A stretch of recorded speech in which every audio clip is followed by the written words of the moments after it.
जब मुसीबत आती है तो चारों तरफ से आती है। सोचिए, अभी तो एग्जिट पोल आया है। एग्जिट पोल में भविष्यवाणी है कि हरियाणा में बीजेपी हार रही है। उसका असर झारखंड, महाराष्ट्र, दिल्ली सब जगह दिख रहा है और तमाम कयास लगाए जा रहे हैं, सोशल मीडिया पर कयास लगाए जा रहे हैं कि क्या हरियाणा में बेईमानी होगी। संजय राउत जो बड़े नेता हैं उद्धव ठाकरे गुट के, उन्होंने तो कहा है कि पोस्टल बैलेट में बेईमानी होगी। सोचिए, संजय राउत ने कहा है। तो ये भी आशंका जताई जा रही है। नायाब सैनी जो मुख्यमंत्री हैं, उनका बयान वायरल हो रहा है। उन्होंने कहा है कि अगर कांग्रेस हार जाती है और सारे एग्जिट पोल गलत साबित होते हैं तो कांग्रेस रोने लगेगी ईवीएम का।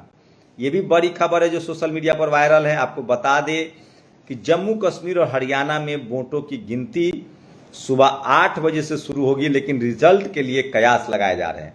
लेकिन इसका असर महाराष्ट्र में कैसे पड़ेगा, झारखंड में कैसे हो रहा है, इसका असर दिल्ली में कैसे होगा, और अब तो लोग इसको बिहार से भी जोड़ कर देख रहे हैं। प्रधानमंत्री नरेंद्र मोदी पर भी इसको लोग जोड़ कर देख रहे हैं और कह रहे हैं कि क्या नरेंद्र मोदी का वक्त अब जा चुका है और क्या आरएसएस को लग गया है कि नरेंद्र मोदी अब उसके लिए कारगर नहीं है और आरएसएस और नरेंद्र मोदी का झगड़ा और बढ़ गया है। सबसे पहले गोवा ले चलते हैं आपको। गोवा में आरएसएस के एक पूर्व प्रमुख ने एक कुछ बयान दिया दूसरे धर्म के खिलाफ। उसके बाद उनको गिरफ्तारी के लिए पुलिस ढूंढ रही है और गोवा में बीजेपी की सरकार है। लोग कह रहे हैं कि ये आरएसएस से नरेंद्र मोदी बदला ले रहे हैं। दरअसल हाल ही में लगातार आरएसएस प्रमुख मोहन भागवत ने नरेंद्र मोदी पर हमला किया है और वो ऐसा बयान दे रहे हैं जिससे लग रहा है कि वो कांग्रेस को वापस लाना चाहते हैं। वो लगातार कह रहे हैं कि इस देश कोई भगवान बनने की कोशिश न करे, मिला जुला के चलना है, सारे हिंदू एकजुट हो। वो ऐसे बोल रहे हैं जैसे लग रहा है जैसे वो नरेंद्र मोदी से असहमत हों। एक तो ये खतरा है, इस पर बहस चल रही है। दूसरी बहस है, सूत्र बता रहे हैं, लगातार इस पर वीडियो बन रहा है कि नरेंद्र मोदी की पकड़ पार्टी पर कमजोर करने की कोशिश है। आप सबको पता है योगी आदित्यनाथ को लेकर तमाम अटकलबाजियां हुई कि कैसे यूपी चुनाव में योगी आदित्यनाथ को हटाने की कोशिश थी, उनकी वजह से चुनाव हार गई बीजेपी, 241 तक सिमट गई, 37-40 सीटें यूपी में हार गए। उसके बाद नितिन गडकरी समय समय पर बयान देते रहते हैं। उसके बाद खबर आई कि आरएसएस चाहता है कि या तो नरेंद्र मोदी सरकार चलाएं या फिर पार्टी चलाएं। अभी दोनों पर अमित शाह और नरेंद्र मोदी का कब्जा है। अभी जो बीजेपी के अध्यक्ष हैं नड्डा, वो नरेंद्र मोदी गुट के माने जाते हैं और आरएसएस से उनका 36 का आंकड़ा है। वही सरकार नरेंद्र मोदी के प्रधानमंत्री हैं। आरएसएस की कोशिश है कि संजय जोशी या वसुंधरा राजे जैसे कोई ऐसे लोगों को पार्टी का अध्यक्ष बनाया जाए जो सीधे सीधे आरएसएस की सुनती हों और जिनसे नरेंद्र मोदी का 36 का आंकड़ा हो।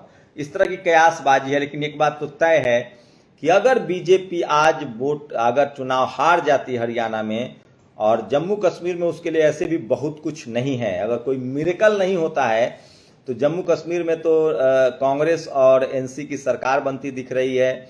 उसके बाद पीडीपी को भी अगर कुछ सीटें आई तो वो बीजेपी के साथ तो नहीं जाएंगे, वो एनसी कांग्रेस के साथ ही पीडीपी आएगी। 370 को हटाने को लेकर ही इन लोगों चुनाव प्रचार में गए हैं।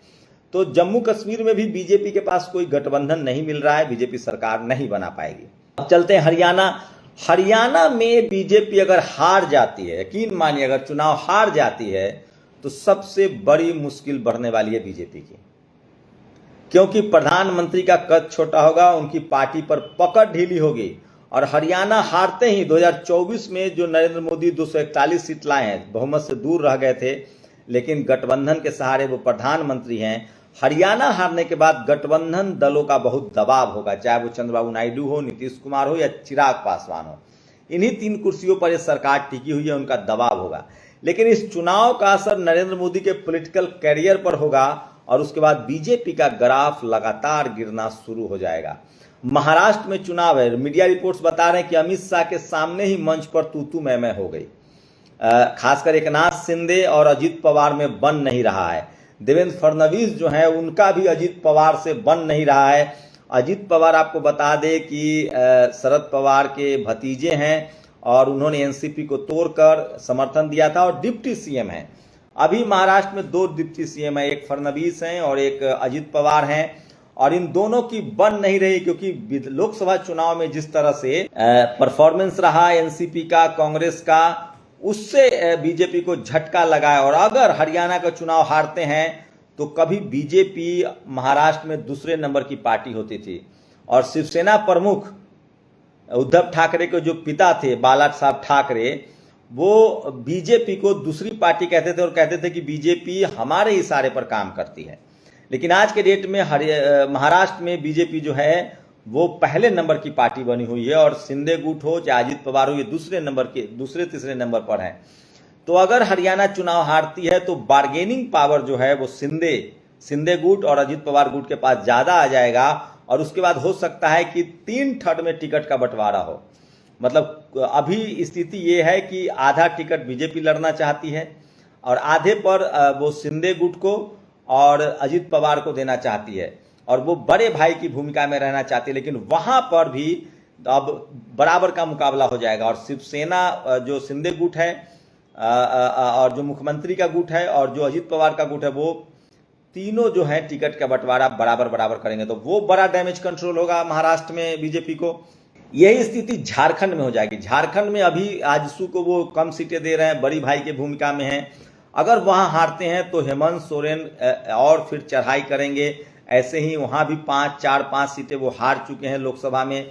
आदिवासी सीटों पर हेमंत सोरेन ने अच्छा परफॉर्म किया है, तो झारखंड चुनाव पर भी असर पड़ेगा। दिल्ली में जो संभावना बन रही है, दिल्ली में जिस तरह से अरविंद केजरीवाल की लगातार नेताओं पर रेड पड़ रहे हैं, गिरफ्तारियां हो रही है, उससे तो तय है कि दिल्ली में बीजेपी मजबूत हो रही है। और उम्मीद है कि तीसरी बार अरविंद केजरीवाल नहीं आ पाएंगे और बीजेपी आ सकती है, ऐसा कयास लगाया जा रहा है, क्योंकि कई सारे नेता बीजेपी में गए हैं। उसको भी झटका लग सकता है। लेकिन सबसे ज्यादा सवाल है बिहार पर और यूपी पर। 2027 में यूपी में चुनाव होने हैं, 2026 में बिहार में विधानसभा के चुनाव होने हैं, और इन महाराष्ट्र, झारखंड और दिल्ली के चुनाव के बाद यूपी बिहार में चुनाव होंगे। यूपी में भी, बिहार में फिर बीजेपी के लिए और मुश्किलें बढ़ जाएंगी। और इसका मतलब है कि ये 4-5 राज्य बड़ा क्रूशियल होता है, और अगर बिहार यूपी बीजेपी के पाले से निकल गए तो हरियाणा चुनाव से तमाम चुनाव को जोड़कर देखा जा रहा है। और सबसे बड़ी बात है, लोग कहना शुरू कर देंगे कि 2024 के बाद नरेंद्र मोदी का करिश्मा घट रहा है और बीजेपी का 10 साल अब बहुत हो गया, 15 साल जाते जाते। लेकिन सवाल है कि लोग कह रहे हैं कि क्या बिहार चुनाव के बाद ही ये सरकार गिर जाएगी या बिहार चुनाव तक सरकार गिर जाएगी। लोग कयास लगाए जा रहे हैं कि हरियाणा के रिजल्ट के बाद ही नरेंद्र मोदी पर इतना दबाव बढ़ेगा कि वो बहुत असहज महसूस करेंगे। और इसी बीच जो है चंद्रबाबू नायडू हो या नीतीश हो, वो अपने लिए मौका तलाशना शुरू करेंगे। तो हरियाणा का नतीजा जो है चुनावी रूप से बहुत क्रूशियल है। लेकिन अगर नरेंद्र मोदी चुनाव जीत जाते हैं तो इसका उल्टा भी हो सकता है, ये भी समझिए। अगर हरियाणा में नरेंद्र मोदी चुनाव जीतते हैं तो आरएसएस पर कंट्रोल बढ़ा देंगे, पार्टी पर कंट्रोल बढ़ा देंगे, और उनके जो विपक्षी है उन पर भी उनका शिकंजा कसेगा। और उसके बाद नई ताकत से महाराष्ट्र और झारखंड में वो अपने आप को पेश करेंगे, और फिर से वो दावा करेंगे कि भले 2024 के लोकसभा चुनाव में हम बहुमत का आंकड़ा नहीं पार कर पाए, लेकिन हम फिर से वापसी कर रहे हैं। तो राजनीति परसेप्शन का खेल है, मीडिया मैनेजमेंट का खेल है, लेकिन सबसे ज्यादा मीडिया के मोर्चे पर होगा। सोचिए, मीडिया पहले लॉकडाउन को मास्टर स्ट्रोक कहती थी, नोटबंदी को मास्टर स्ट्रोक कहती थी, मोदी के वजह से हत्याएं हो जाए, मर्डर हो जाए, लोग मर जाएं।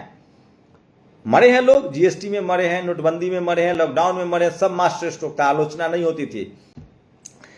पहली बार सोचिए एग्जिट पोल में बीजेपी को हारा दिखाया जा रहा है। तो अगर हरियाणा नरेंद्र मोदी हारते हैं तो बीजेपी का मीडिया मैनेजमेंट जो है वो भी बहुत हद तक फेल हो जाएगा, और उसके बाद खबरें चलने लगेंगी, लोग बात करने लगेंगे, डिस्कशन करने लगेंगे।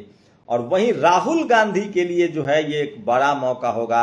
अगर कांग्रेस की सरकार बन जाती है हरियाणा में तो राहुल गांधी अपने आप को प्राइम मिनिस्टर के तौर पर प्रोजेक्ट करना शुरू करेंगे।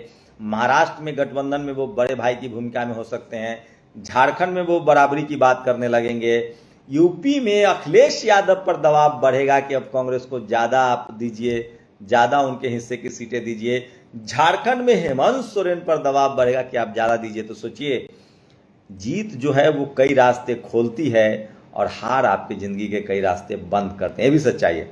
क्या लगता है आप लोगों को? कुछ ही घंटे में नतीजे आएंगे, आप लोग बताइए कि क्या हालत होगा। शुक्रिया। नेशनल दस्तक की आपसे गुजारिश है कि अगर इसको बचाना चाहते हैं तो नेशनल दस्तक को सब्सक्राइब करने के लिए रेड कलर के सब्सक्राइब बटन को दबाएं, फिर बेल आइकन की घंटी दबाएं। नेशनल दस्तक को बचाने के लिए बहुत जरूरी है कि हर खबर को शेयर करें, लाइक करें, कमेंट जरूर करें।